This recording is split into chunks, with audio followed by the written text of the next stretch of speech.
Welcome into the best in true crime podcasting. This is True Crime Tuesday. I'm Tim Dennis. Got a really good show in store for you today. I read a very, very interesting book, not only over the weekend, but during the week, and I wanted to get to it. I had to wait for my eye to heal up first. I know you guys, I've been updating you on this really grody, and I used the word grody for the second time in 2 weeks. I haven't used that since the 80s, but now I'm using it again. Yes, I did have the equivalent of a chemotherapy shot to my eye for my retina. It doesn't hurt as much as you think it would, but it does hurt. There's some pain and pressure there for about 3 days. But it was my pleasure to get into this book, and I wanted to get into it as soon as I could.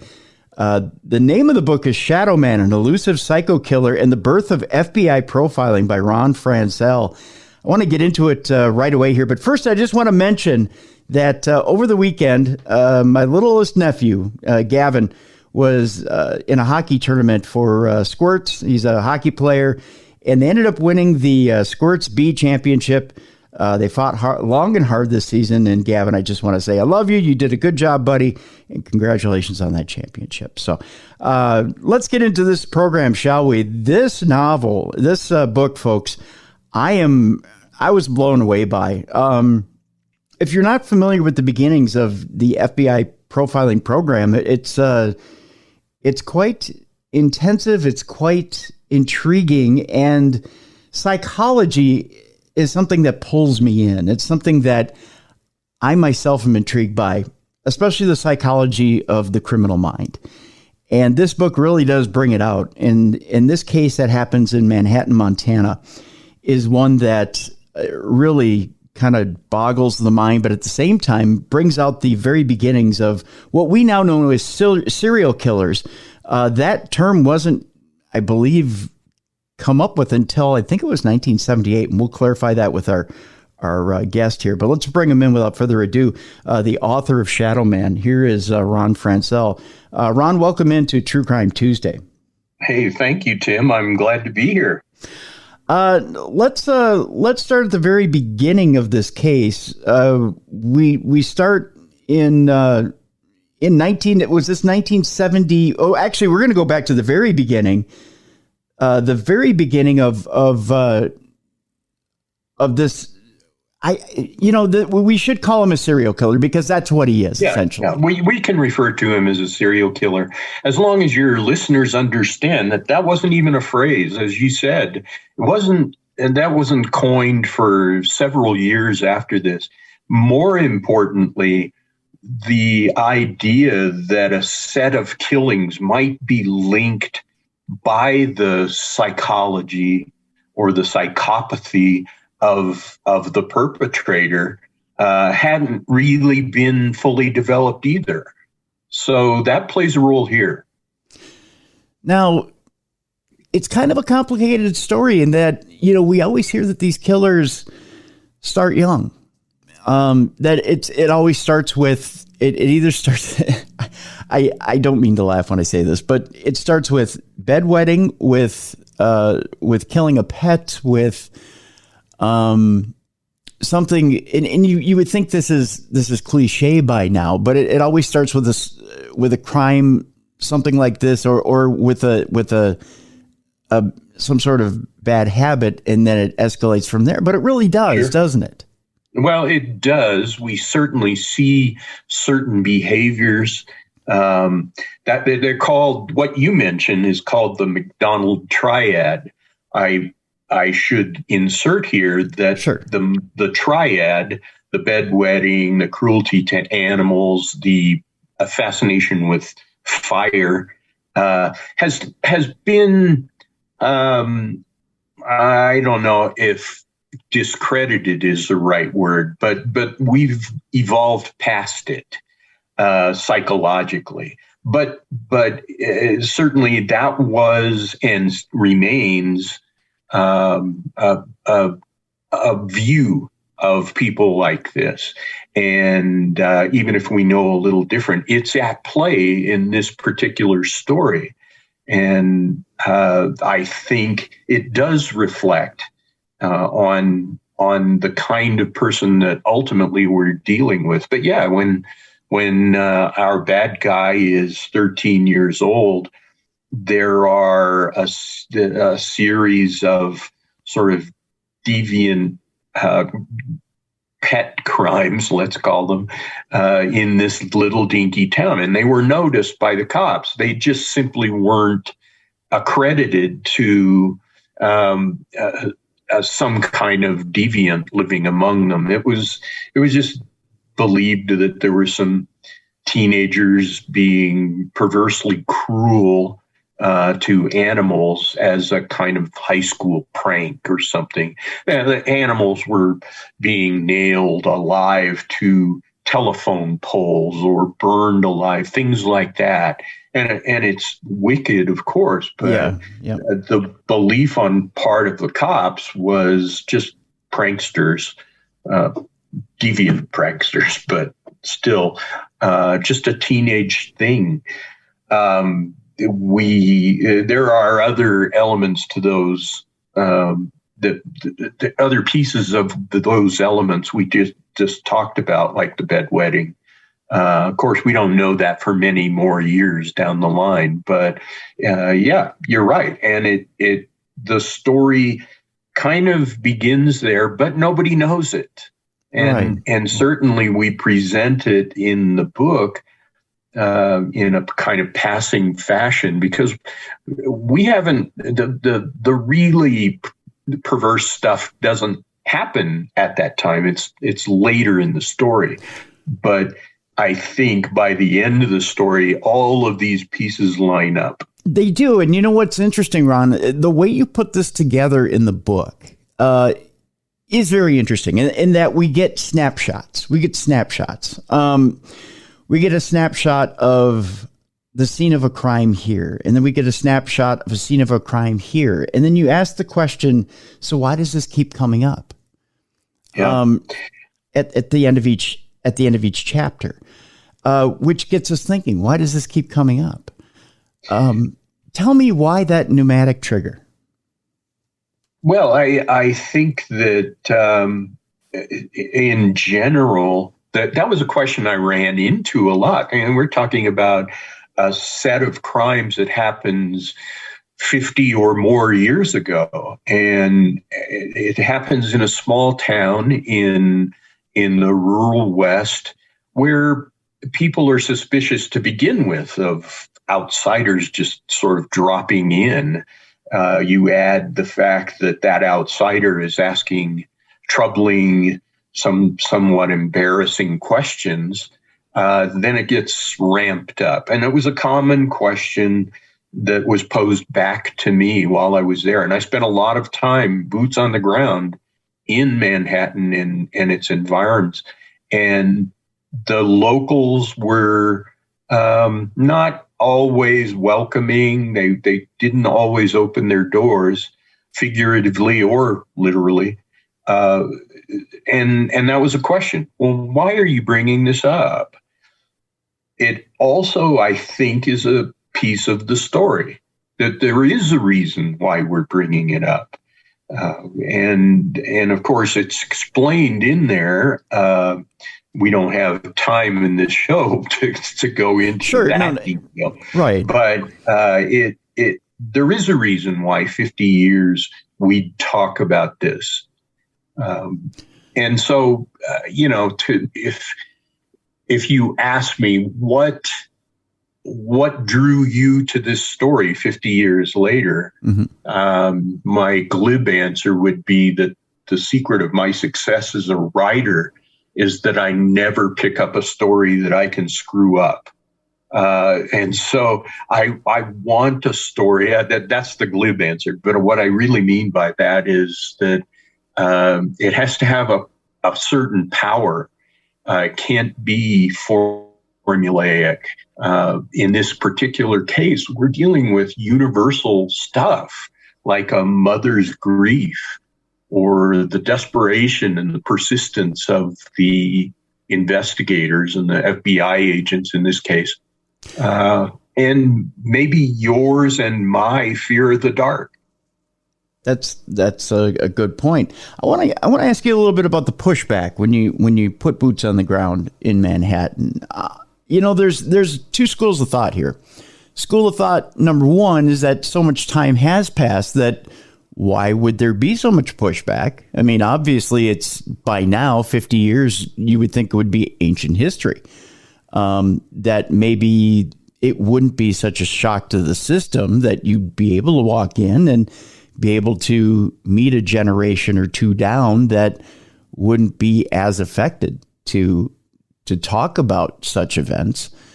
Theory number two is that, well, we just want to move on. We just want to get past it. Why meet such resistance from the town? Is it that they just want to be that closed, small community, that we just want to keep up the facade of being a small community? Small towns have long memories, longer than big towns. In New York City, nobody would probably even remember this. Indeed, in New York City, nobody that I encountered knew about this case, part of the attraction to publishers. But the smaller the community, the longer the memory. And that's what's at work here. A small town anywhere it celebrates whatever positives it can. They call themselves the potato capital of the world. Can you imagine New York City declaring itself the potato capital or the strawberry capital or the, largest ball of string capital of the world? They don't, but small towns do, and they're grasping at any single thing that reflects well on them. The opposite is true too, that any negative thing they're trying to hide it away. They're trying to put it in the attic, and they are individually embarrassed for their town, but also in small towns, the families and the descendants of these bad memories are still living there. And there's a sense that they owe more to the family who is probably who might be as much of a victim as the real victims, because they've suffered the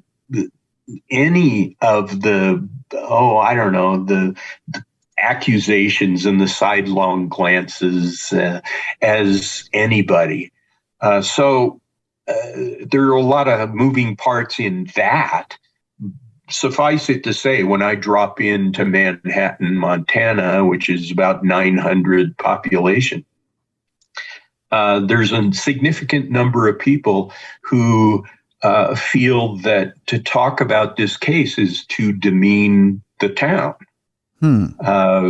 which isn't true, of course. And a part of it is that this particular small town had no idea.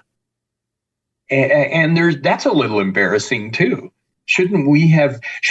We live in a small town. We believe we know everybody. We believe we know why everybody does anything. We recognize the sound of your car driving down the street. We know who has what vehicle. You introduce something and say, how is it you had no idea that you had a serial killer in your midst? And that's a difficult question for them to ask. So it's easier to say, why are you asking? Well, I think it's fair to say, and closely bound doesn't mean closely knit. I mean, how many times in our own families do we say we thought we knew somebody, but we didn't? Somebody has their own secret within a family, and much less a community. How can you know within a community that you might have a bad apple or a bad seed? That's absolutely true, except that in a casual sense, they don't believe that. They believe they know everybody because they know their names. They could name any local resident walking down the street. So that kind of fools them into the illusion of knowing. And I say this not as a big city guy who's looking down his nose at the rural folks. I grew up in Wyoming in a small town. I know the landscape that I'm writing about here. Mm-hmm. I know the people that I'm writing about here, not by name, but by character. Okay. And so it's hard sometimes to convey that particular thing, and may not even be necessary to convey it. It's just that I understand that, and I understand how you can fool yourself into believing that you know when you don't.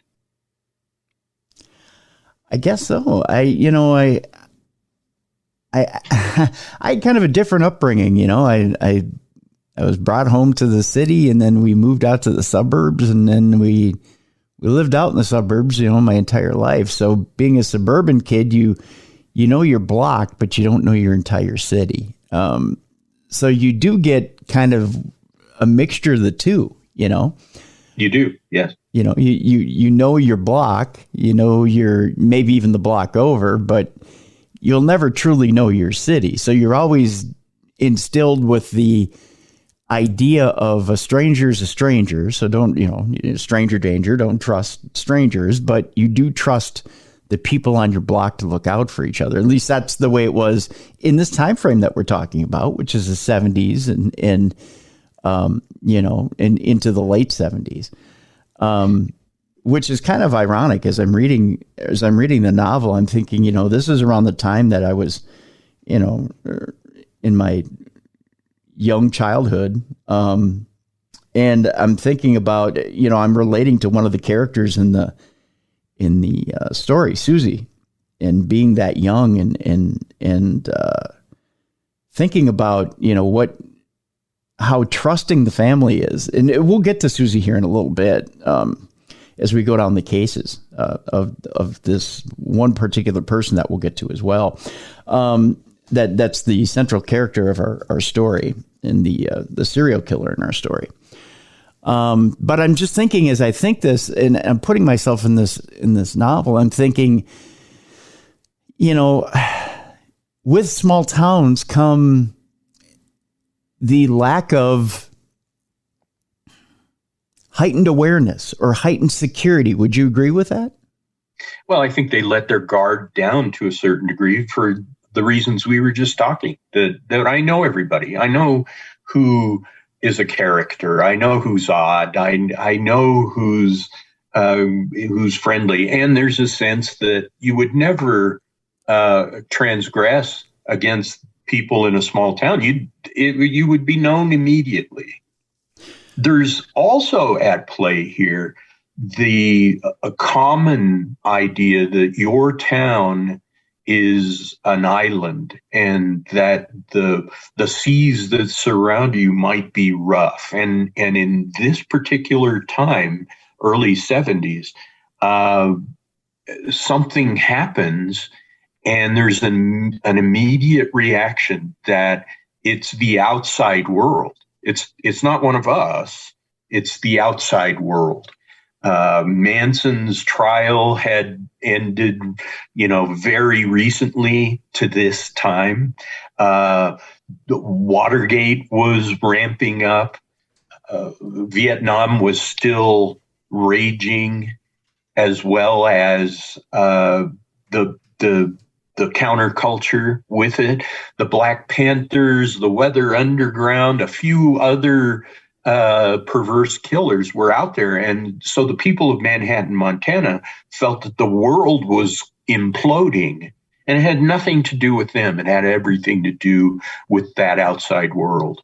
And that's where their mentality is when this happens. Understandable. But then you mentioned Manson. You look at them being put away, their headquarters being in a faraway place, isolated, being out in the outskirts. It seems to me that you would think, and I don't want to say small town people don't think this way, but if you want to talk about a worldly view put into a small town, I would think, even though you think you're isolated, and let me clarify my point here, Ron.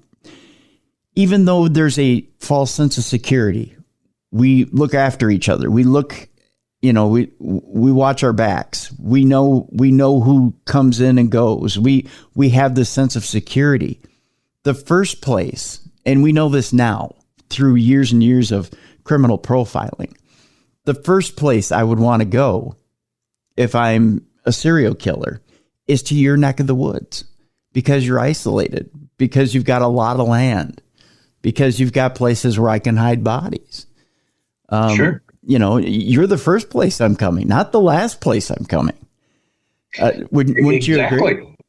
I would agree. And one of the themes of a few of my books that are set in the rural West is that the landscape is a kind of co-conspirator in this bad behavior. It not only allows the bad guys to hide themselves, but it gives them a place to hide their bodies. And it's the dark side of what is otherwise a very beautiful landscape. It just has this scary element to it. And again, this is at play in this story, and it shocks, I think, a lot of people. We're in reverse. The story here, in the way that it naturally uses the landscape and the surroundings, is a shock to the people in the cities on either coast, for example, how this could happen. And when I'm telling a story in the 1970s about Manhattan, Montana, or Gallatin County, Montana, I might as well be talking about a foreign land. And so that works in the favor of publishing and storytelling. But here it also struck me as maybe the landscape was kind of a character in the story. So it's presented in a sense that this all unfolds on a stage that's rather austere and frightening. I think the landscape very much is a character in this story. In fact, as I read this story, I can very much see it in my mind. It's very descriptive. I was going to add one of the things that shocked me, and I'm going to bring up a case that has nothing to do with the book, and that is the Jeffrey Dahmer case. One of the things that shocked me about the Jeffrey Dahmer case, he was caught in Milwaukee, in a city, in a populated city. A lot of times, I shouldn't stereotype here, but when you hear of serial killers being caught, they aren't generally caught in populated cities, are they? You generally hear them running to somewhere remote and being caught. Or am I imagining things here?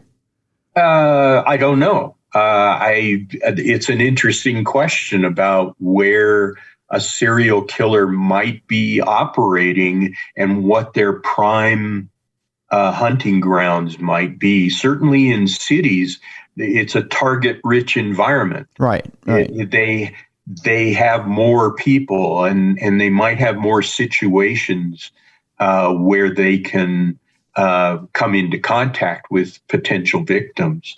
The farther you get out to these rural, less populated places, that the thing that changes is the exposure of that victim, the vulnerability of that potential victim, because they're driving across open spaces, or they find themselves alone in a town park or on the edge of town or wherever.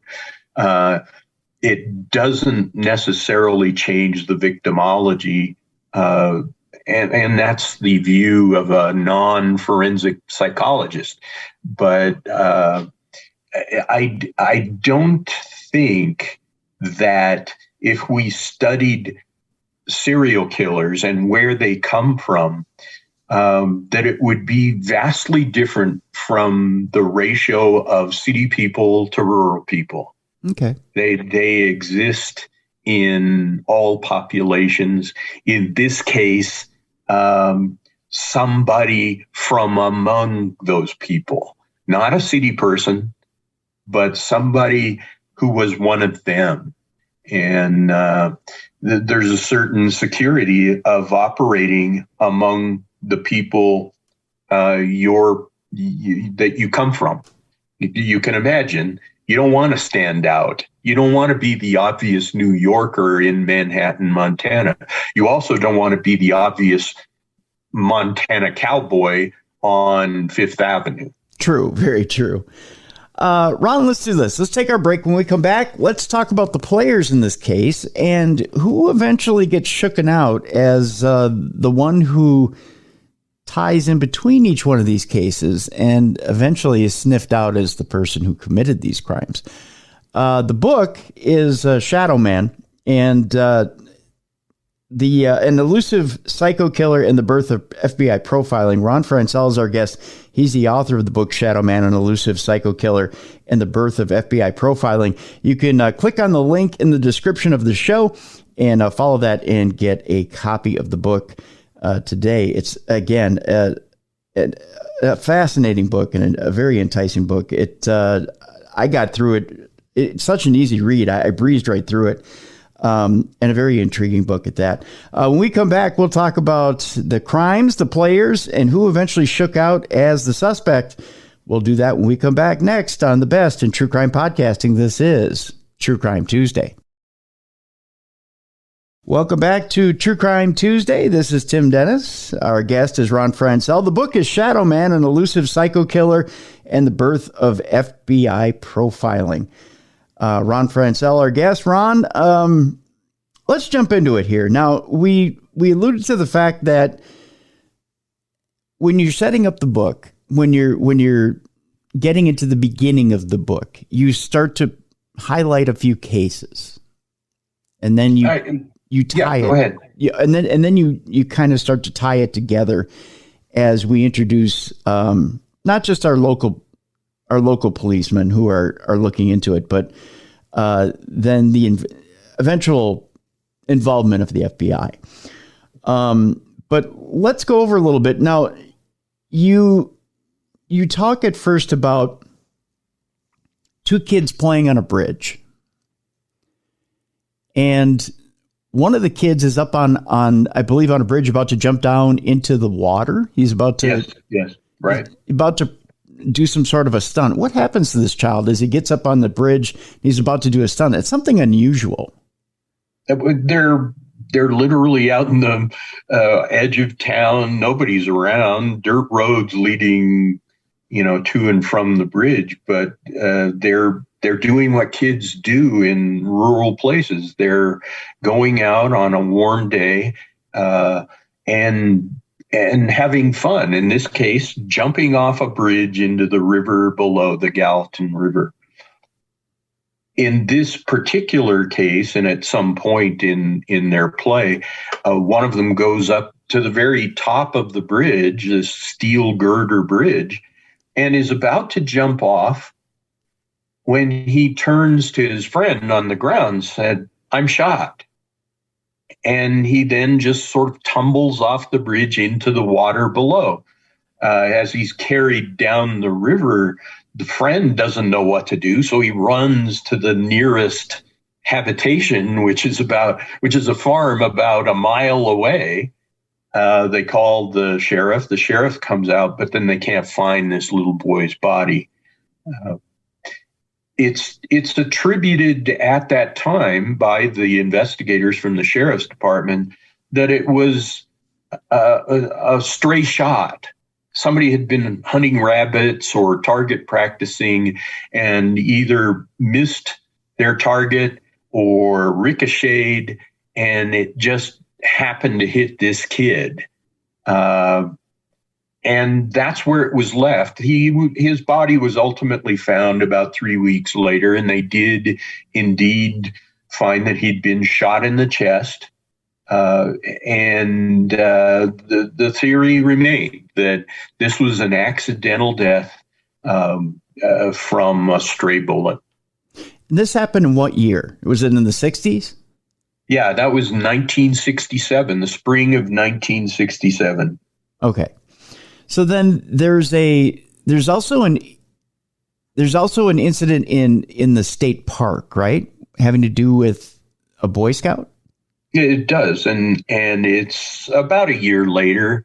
There's a Boy Scout camporee, a gathering of all the troops in the area to camp in a particular park. In this case, a state park called Headwaters, where the Missouri forms as two other rivers come together. And there's a small park there. There were about 300 Boy Scouts crammed into this park that's no more than 3 acres. They are camped in pup tents, two guys to a pup tent, and not more than 4 or 5 feet apart, all over the park, plus their scoutmasters and troop leaders. In the middle, one of those tents, 2 boys, one of them wakes up in the morning and his tent mate is bleeding and unresponsive. He's, raises an alarm. People come, they examine the kid. He's been stabbed in his sleeping bag. They take him, of course, to the nearest hospital, and a couple days later he dies. An autopsy finds he didn't die of the stab wound, but of a bludgeoning of some kind. Again, the belief of the same sheriff's department, is that these kids were playing rough that afternoon, the afternoon before, that this boy fell or was hit during this roughhousing, and ultimately, suffered brain damage that killed him. Every Boy Scout, of course, carries a knife. And in this camp, there are at least 300 knives. So as a matter of fact, they even give a lie detector test to every one of those boys, and they find no significant culpability, and they move on with the idea that this boy had been killed, or his death was the result of roughhousing that teenage boys do. He was 12. All of those scouts were between 10 and 13. So again, we chalk it up to an unfortunate accident, which is important in the context that we were talking about earlier. Nothing serious happens in a small town, or at least this one. Right. And that it couldn't be murder. That was kind of dismissed very quickly. Mm-hmm. There had to be another explanation. You would think. And you're right. Yeah. With the bump on the head and everything, sure, you can write it off to, horseplay. And that's exactly what they did. But then we fast forward to 1973 at that Headwaters State Park in Montana. And a family from Michigan is camping at that park. And yes. It's at that point, and it's the Jaeger family. And at that point, little Heidi Jaeger, who's only 12 years old, feels a breeze inside their tent.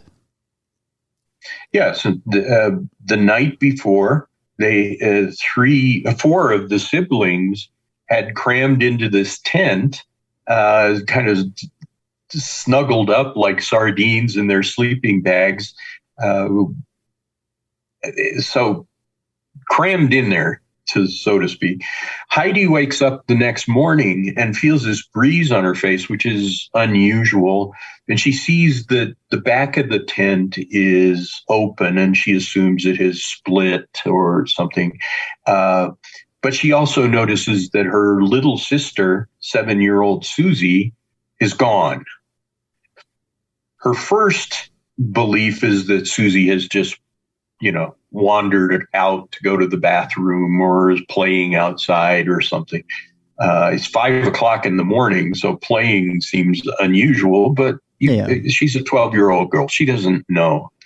She goes out and tries to find Susie and can't find her, so it alerts her parents. And pretty soon the whole family is up kind of searching around for Susie, and slowly other campers in the park are helping to search. But Susie's gone. So they call the sheriff's department, again, same sheriff's department, to come out and investigate. A deputy arrives. One of the things he notices is a circular slit in the tent right where Susie's head would be. He also sees a faint trail of footprints through the dewy grass toward a nearby parking area. That is the sum total of the evidence they have. At that point, believing that they had a case of foul play, the FBI is called in because federal law demands in a kidnapping that the FBI be involved, or kidnapping like this, that the FBI be involved. So the FBI arrives on the scene. By that time, even the track through the dewy grass is gone. They have no witnesses. They have no evidence beyond a slit in the tent. And they begin what would become the largest manhunt in Montana history, with more than 1,000 people out literally beating the bushes looking for this little girl. But they come up empty. And for the next few days, then weeks, then months, the FBI and local law enforcement have nothing. They're flat-footed. They're frustrated, but they have nothing. And that's where Agent Pete Dunbar comes in, and he starts taking over the case and starting to figure out what exactly they have. Takes a description and really gets to know the family, and in particular starts to bond a little bit with Marietta, who's the mother, correct? Yes. And it's important to know that Pete Dunbar is the agent on the scene within hours after this disappearance is known. He is from there. He's from that area. He had worked as an FBI agent in the big cities and been respected. But when his parents grew old and ill, he asked to be sent back to this rural Montana area so that he could watch his parents. So he's from there. In fact, his ancestors had actually donated the land on which this park sat. He knew these people. He knew the place. He was as frustrated, maybe more, than anybody about what has just happened and how they had nothing. He dedicates himself to this, but he is completely stymied until something else happens.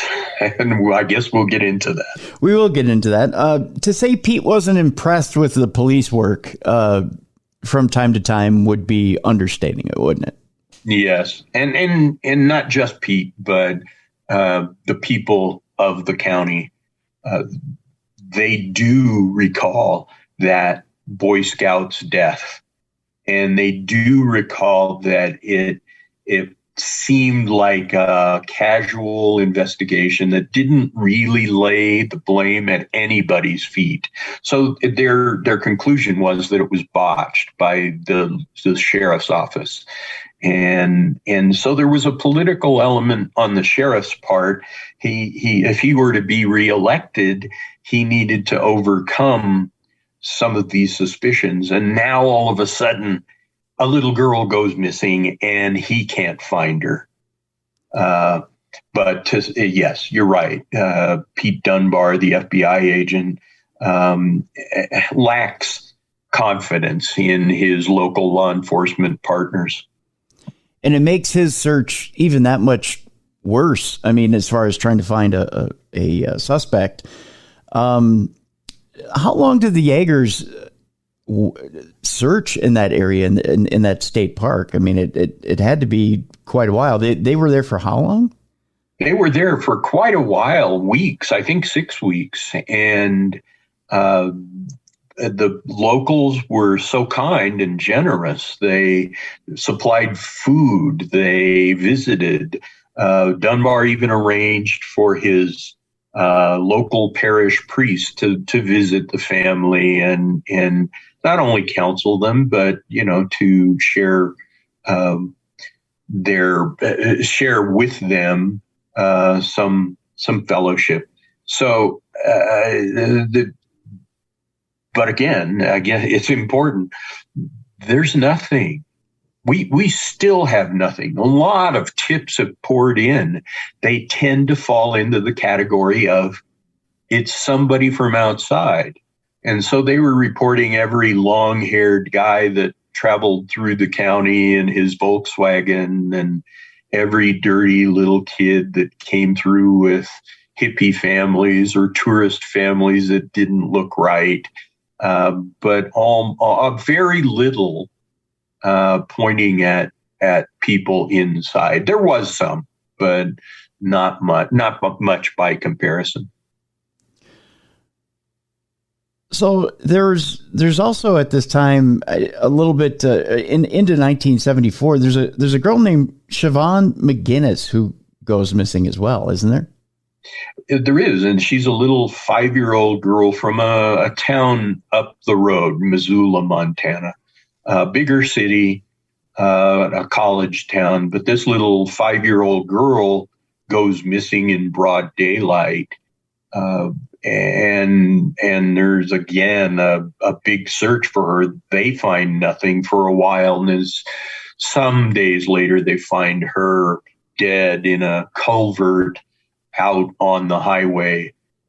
She's been stabbed and molested, but I hate to sound like a broken record, but they have no suspects either. Maybe today we would make certain deductions about somebody who would snatch a little girl off a city street where she lives in broad daylight and take her out to a specific place on the road and stuff her body in a culvert underneath the highway. But back then, there was none of that kind of deduction going on in a serious way. In a little bit around that same time in 1974, you'll have to clarify Sandy's last name again for me. Sandy Smulligan. Smulligan, okay. She was Sandy Dykman before she got married, but someone who doesn't really fit the MO here. She was 19 years old, correct, at the time of her death? Yes, exactly. She had just, I guess you could say she was newly separated, never divorced, but separated, right, from her husband? Correct. She and her husband, another local guy, had separated. They've both married very young, and it just didn't work out, so they separated. He's still in the town. She's taken a job as a waitress at the local cafe. She's known to everybody. We're going back to our original conversation, but right. Yep. Everybody goes to the cafe, and she's very friendly. Everybody knows she was a good student at the high school. She's pretty. Everybody knows her.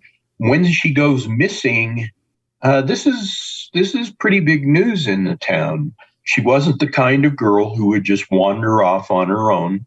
Of course, she was recently separated, and some suspicion fell on her estranged husband.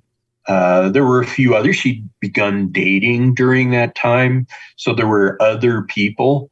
But as they're investigating the human side, they're also looking for her. And as the search, unsuccessful search, expands in an ever-widening circle around Manhattan, they find a couple deputies find themselves searching an abandoned ranch homestead out in the middle of nowhere, maybe a half an hour's travel from Manhattan, when they find her car hidden in a dilapidated barn, covered over with all kinds of things. At that point, obviously, there's an immediate search of the place. And as they look closer and closer, they find on the ground shattered, pulverized pieces of bone, charred and scattered as if the wind had taken them. As they collect all of this that they can and send it off to the Smithsonian, as the FBI did at that time, the Smithsonian gets back fairly quickly and says these are indeed bones from a young female, late teens, early 20s. And at that point, they knew they probably had Sandy Smolligan's remains, and somebody had literally pulverized her bones, which appeared to be burned, and scattered them so they wouldn't be found. But, says the Smithsonian, there are also among these bones the bones of a much younger female, under 10 years old. At that point, for the very first time, the two cases of Susie Jaeger and Sandy Smolligan become entangled in the minds of the FBI. Can I stop you for a second, Ron? And we'll continue with that thought in just a second here. Can you, for our younger listeners, can you tell them why those bones went to the Smithsonian and why every police department didn't have a crime lab that could analyze that at the time?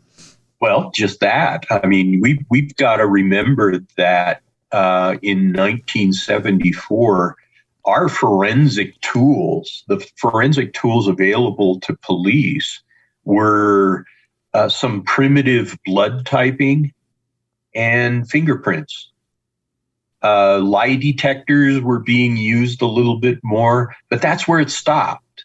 Mm-hmm. And there was no such thing as the computer databases we have now, certainly not DNA, which is more than a decade away.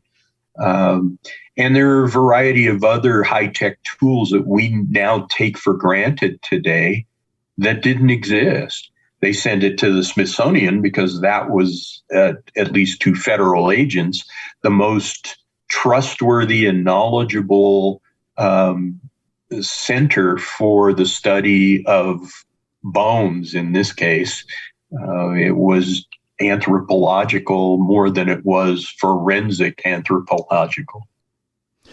So they pulled this evidence from the Lockhart Ranch and found bone fragments they believed to be both Sandy's and Susie's.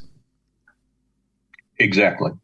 And they now believe that they have one killer or one team of killers involved in both girls' disappearances.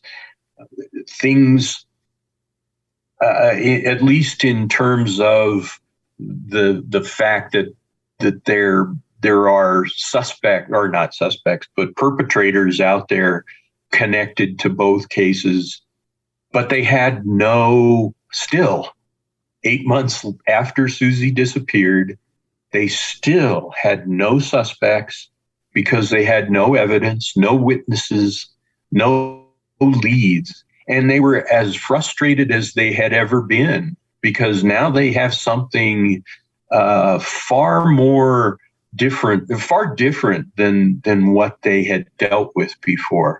And for a few months, Dunbar is frustrated beyond belief.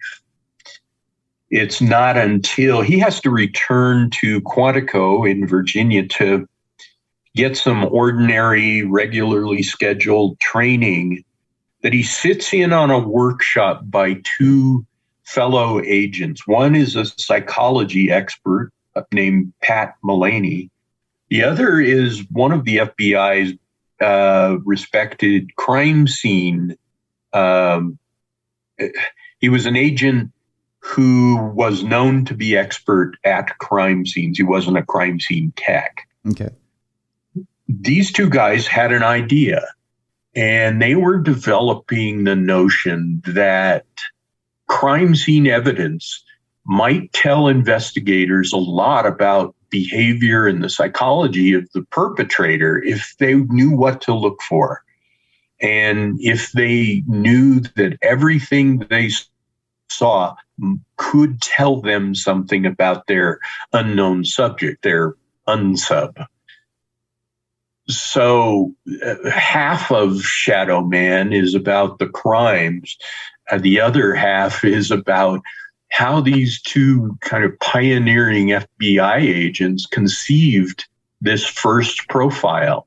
In this case, after that workshop, Dunbar follows them down into their basement offices at the training academy and tells them about the case of Susie Jaeger and of Sandy Smulligan, and confesses that he has nothing. And could they help?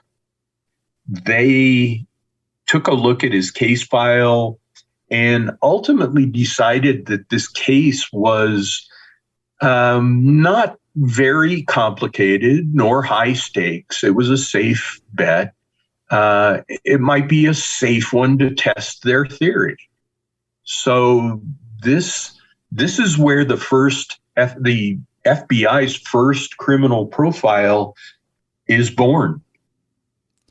What's interesting, and one of the things you point out in the book is, I believe the other gentleman's name was Teton, right? His last name? Teton, yes. Yes. So Mullaney and Teton get together, and they sit down with Pete Dunbar.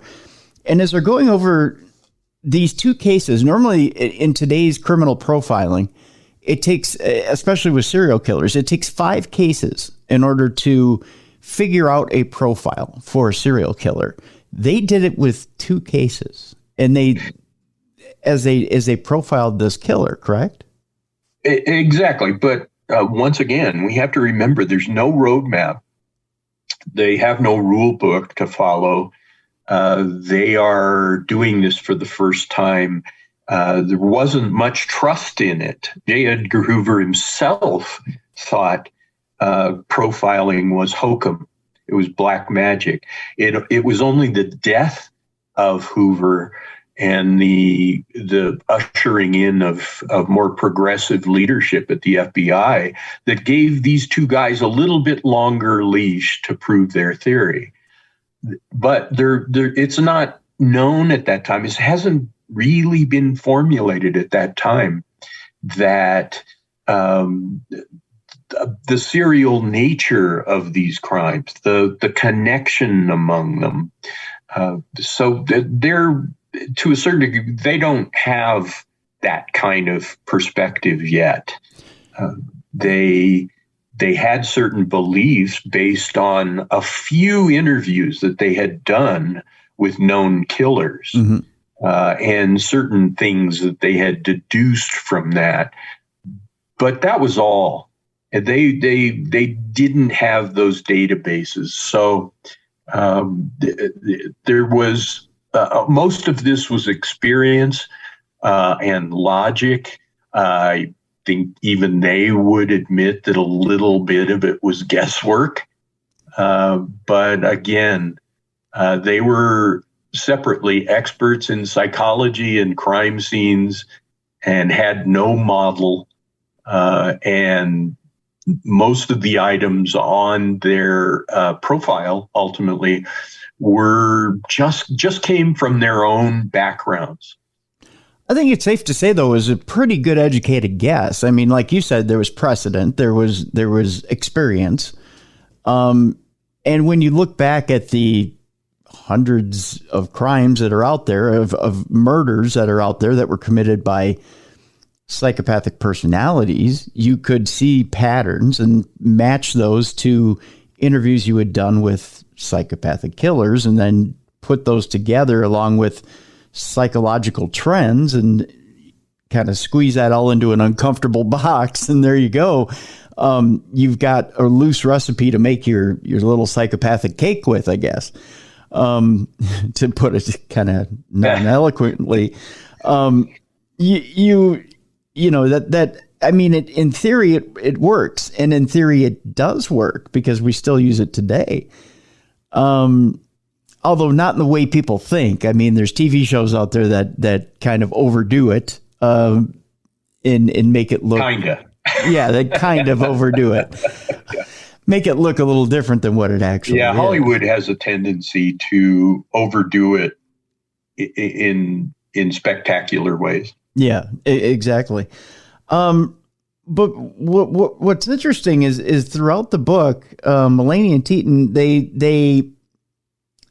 they're giving Pete interesting directions, even though there are times where they doubt themselves, don't they? They say to themselves, "Well, we think this is where he's going, but we're not quite sure ourselves."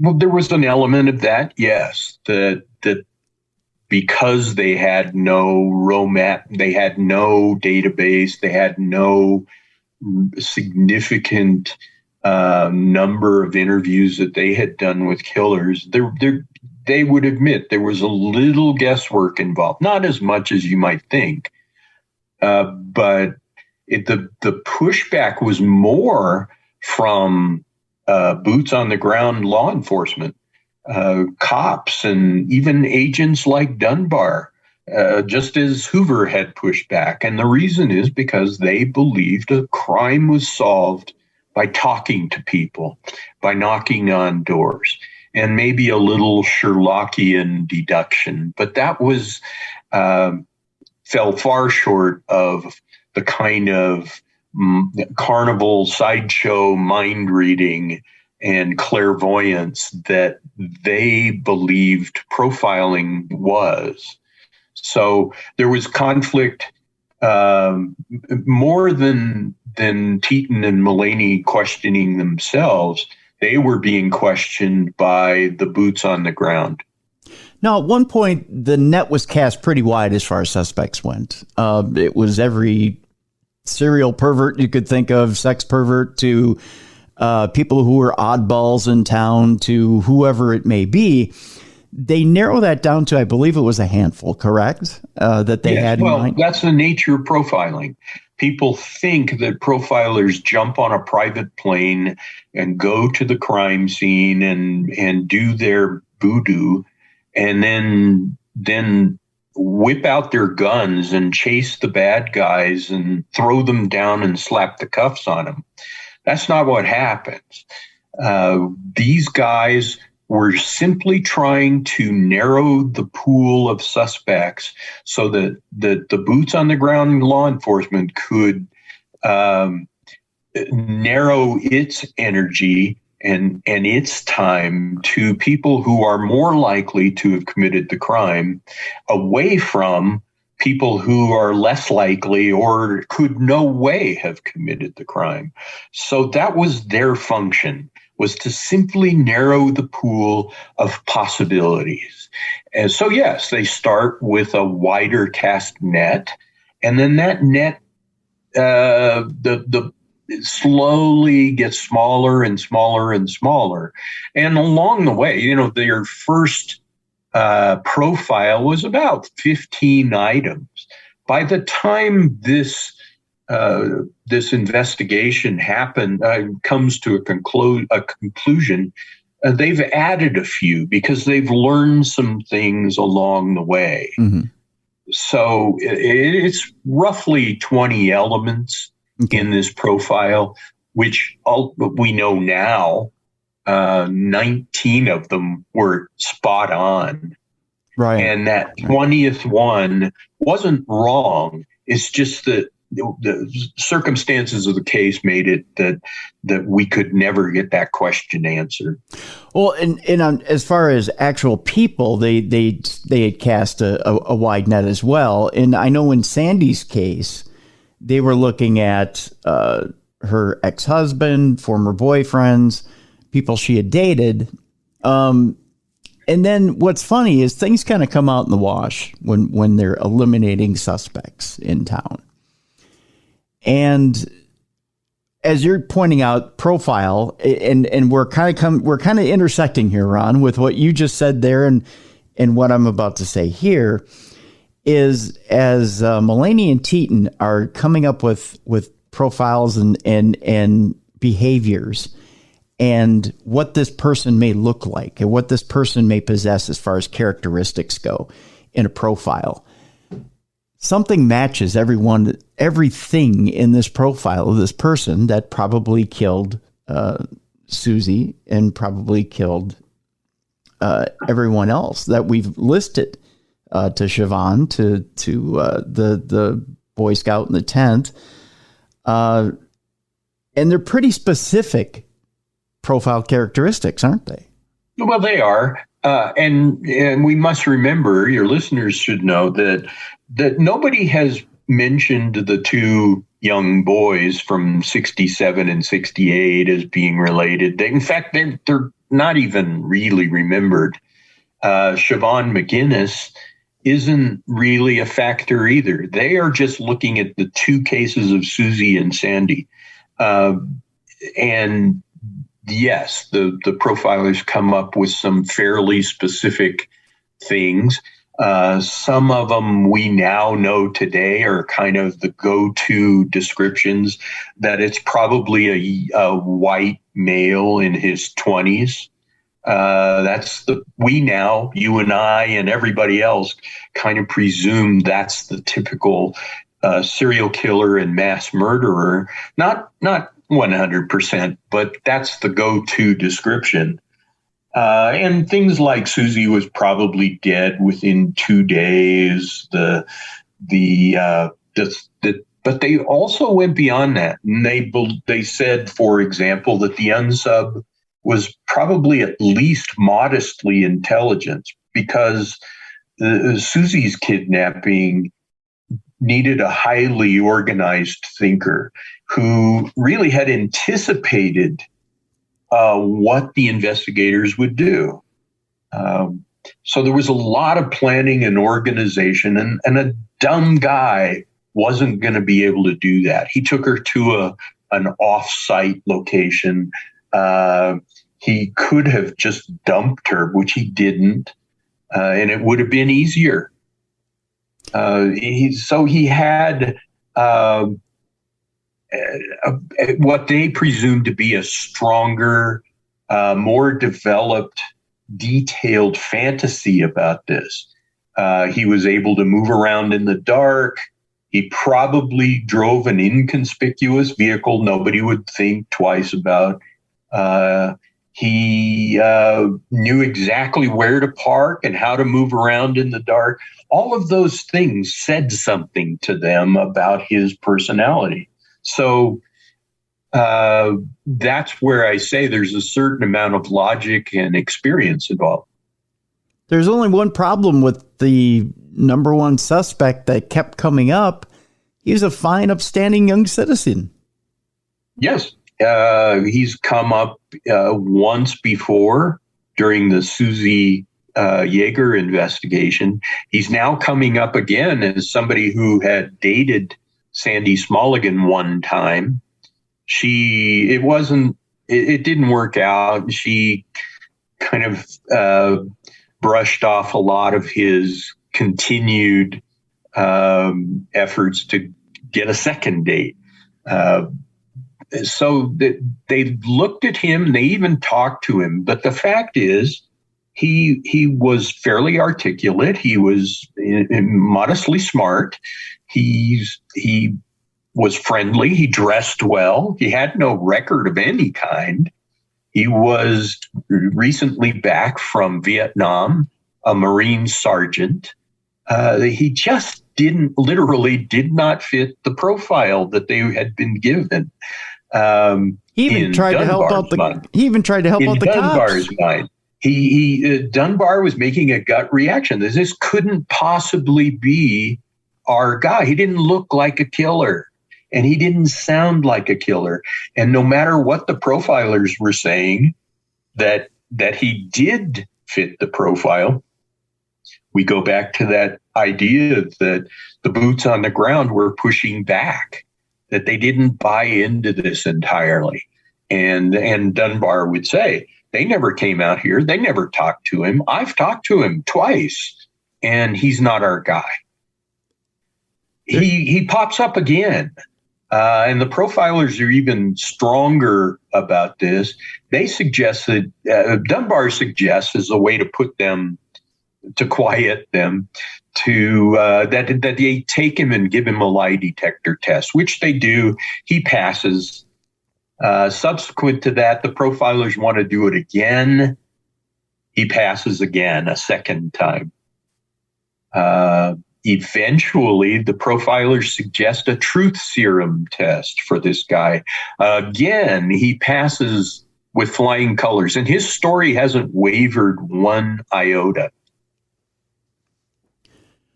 Which is amazing. I mean, even under truth serum, but we know now that even under truth serum, it can alter your brain state. It can alter your story. It can do narco being under the influence of that stuff can actually alter your story to a point where it's not truthful. And it's a narco testimony is not necessarily a good testimony. Well, and there was also belief at that time that a true psychopath was wired differently from the rest of us. And since these kinds of tests, particularly polygraph, measured your body's reaction to certain questions, if he were wired differently, he'd be able to possibly give lies as answers that would be registered as truth. We know now that's not true. We know now that you and I have the same chances of passing a lie detector test or failing as a psychopath. But at the time, there was that belief. And it really comes down more to the quality of the machine, the quality of the questions, the ability of the examiner to do this. But in any case, at the moment in 1974, when he's given 3 separate lie detection tests, and he passes them all with essentially the same story in every case, Dunbar is convinced they don't have the right guy. They just don't. And the profilers, on the other hand, are convinced that he's on the right trail of the right guy. So again, conflict going on among the law enforcement while that net that you describe is slowly tightening. And at that point, they really do need to dig deeper. There's a last ditch effort to dig deeper to try and find more evidence, because the first time they're out at the Lockhart Ranch, it was kind of a surface search, wasn't it? No, certainly. I mean, literally, they're crawling along the surface of this kind of dead ground and picking up pieces of a human. The profilers, though, one of the elements of their profile is that the person who committed this crime, they saw in the evidence that this unsub would personalize this. This wasn't just a quickie, let's kill somebody and move on, that he would personalize it. It would be an intimate crime. And as such, he might celebrate anniversaries, just as you and I celebrate a birthday or an anniversary. He might pick an anniversary important to these crimes and reach out to the family, because in a sense, he considered himself a part of the family. And as such, the profilers and Dunbar agreed to put a tap on the family phone back in Michigan, thinking that if he does call, he will call them and it will be that anniversary. Indeed, at the very minute of the abduction of Susie Jaeger 1 year before, their phone rings. And it is a man who claims to have taken Susie, and in the process talks about a particular physical deformity of the little girl that Marietta, her mother, had never even mentioned to the FBI. It was never published anywhere because the FBI didn't even know it. They were as surprised as anyone. But it proved that they were talking to Susie's abductor.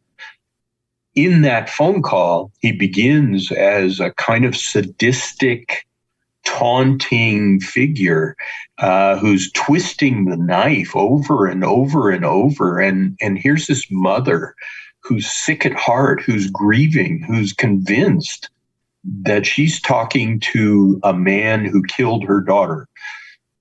Partly because the profilers believed Susie had been dead from only a few hours after she disappeared. So part of her believed Susie was dead. Another part of her wanted to believe there was a possibility she wasn't. Now she's talking to the guy who had taken her daughter, and she stood in there.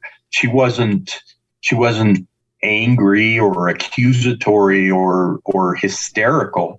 She stood in there asking questions like a mother would. Mm-hmm. They were straightforward, and she kept him on the line.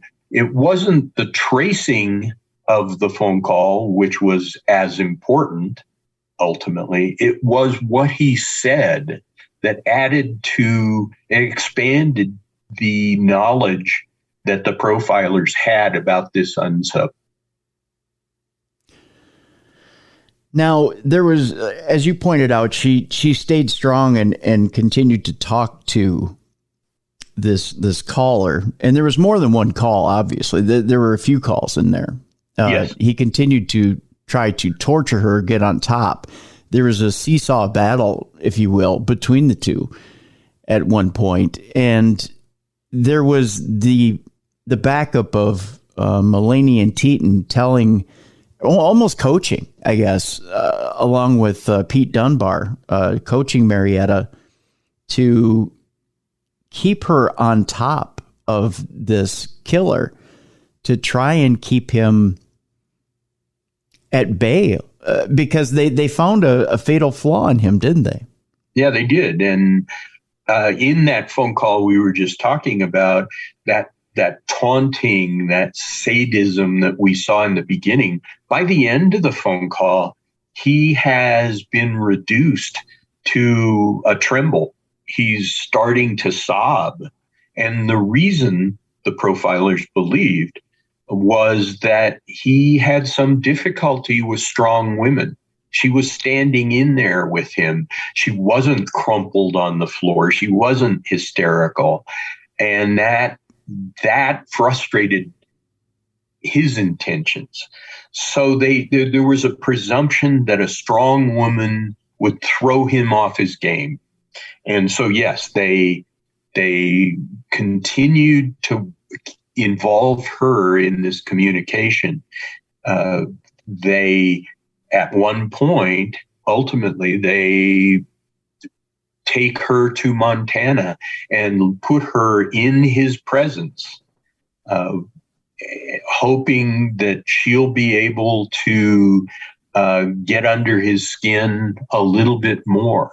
The confrontation doesn't produce that, but she is able to look him in the eye and tell him that she knows he did it. And he ultimately doesn't react openly to that, but the profilers believe she threw him off balance. From that moment forward, he's under 24/7 surveillance by the FBI and by local cops openly. They want him to know they're watching him. At one point, he even walks up to one of the vehicles and asks if he can have a ride to a nearby town, because he knows he's going to town and he knows they would follow him. And he just told them that it made no sense to take two vehicles. Let's just go in yours. He maintained he was innocent, and he believed he was harassed and being persecuted unfairly, or at least said that openly, and hired a lawyer who believed that too. There comes a time, or there comes a breaking point where they believe they have enough on this man to bring him in. They're close. They believe that now he's probably their guy. When another phone call comes to Marietta Jaeger, and in this phone call, which they ultimately traced to a motel in Salt Lake City, he puts on a little girl and tells her, Marietta, that it's Susie. Marietta can't recognize the voice, but the little girl speaks and says something like, "He's a nice man, Mommy, I like him," something to that effect. At that point, the FBI sets aside the probability that they have the right guy and decides that he might have another girl and that they can't afford to wait. So that's when they move in and they make an arrest. I'm trying to decide how much I want to leave our listeners with. We'll put it this way. We haven't mentioned the fact that our killer does have a lawyer. We'll put it to you this way. Our killer is arrested and he's brought in. We'll leave it at that. At this point, Ron, I think I want to leave people to the book, because I think there are some twists and turns in there. Suffice it to say, yes, upon his arrest are some of the more deviant, freakish things that happen in this book. And this book has a lot of deviant, freakish things up to this point. Yeah. But some of the most stuff is revealed after his arrest. And really the book, it leaves us with a message about serial killers. Again, they weren't called the serial killers, but it leaves us with some sense of the beginning of this whole fascination we today have with those kinds of people. I'll tell you, and I'll tell the audience, Ron, the reason why I hold back so much and why I'm going to hold back so much is because the end of this book is so rich, and we've left out some really good detail about what's found at the ranch, and that second search, what's found at the ranch. The search of our killer's home is particularly rich with detail. Yes, it is. And the gotcha of what they find in order to nail down our killer is pretty amazing. It really is. Yeah. And it's, I'm not, after 17 previous books, I'm not easily surprised or shocked or even sickened by anything. As I found out this information, I was surprised, I was shocked, and maybe a little sickened. It's beyond imagination, even if you and I are at this moment leaving it to the imagination of readers and listeners. But I don't know how we can reveal it without spoiling the whole story. Yeah, exactly. And then you do get a wrap up, a really nice wrap up of where everybody ends up, which is I think satisfying. I think a lot of books don't do that, Ron, and I was really appreciative of being able to see where everybody ends up at the end of the book, which was really nice. It was a really nice detail. And even an afterword that I thought was really intriguing as well. So I really, really enjoyed this book. I can't stress it enough. And I want everybody in our audience to go out and get a copy of ShadowMan. It's intriguing just to see the beginnings of FBI profiling and criminal profiling and the psychology. If you're a fan of the psychology of serial killers and the psychology and the beginnings of that, how they began FBI profiling and getting into a criminal's head, because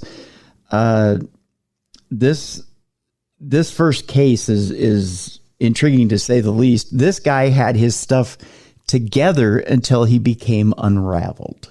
And even then, he really didn't unravel, did he, Ron? No. Well, and so much of his psychopathy was about control. Yeah. That when they slapped the cuffs on him, he's lost control. He's lost control over the next thing that's going to happen. It's only then subsequent to that he decides to take back control. Yeah. The book is ShadowMan, an elusive psycho killer and the birth of FBI profiling. The author is Ron Franscell. We will have, and we do have, a link to the book in the description of this program. Folks, you will love this book. This book is amazing. The end will give you chills. I'll tell you that much. And I'll tell you this much. There's a little twist at the end. You're just going to go, oh, no. Just for that little twist at the end of the book alone, it's well worth the price. So, Ron, I want to thank you very much for joining us here on True Crime Tuesday. Thank you, Tim, for having me. I truly appreciate it. And I appreciate it as well. All right, it's a time where if you're listening to the free version of the show, we must bid you adieu. But if you don't want to leave us right now, you don't necessarily have to. What you can do is you can go to Stitcher.com, click on the subscribe button under Stitcher Premium. That will get you to listen to Dumb Crime, Stupid Criminals. That'll get you to listen to the ad-free version of Darkness Radio. And that'll get you to listen to hundreds of podcasts ad-free and expand your audio horizons more than you could possibly ever imagine. And the best thing is you can do it for just $5 a month. Do it right now. Go to Stitcher.com, click on that premium button, subscribe to Stitcher Premium for just $5 a month. You'll get Dumb Crime, Stupid Criminals as far as True Crime Tuesday. You'll get an ad-free Darkness Radio. And of course, you'll get hundreds of podcasts ad-free and expand those audio horizons. Go ahead and do it today.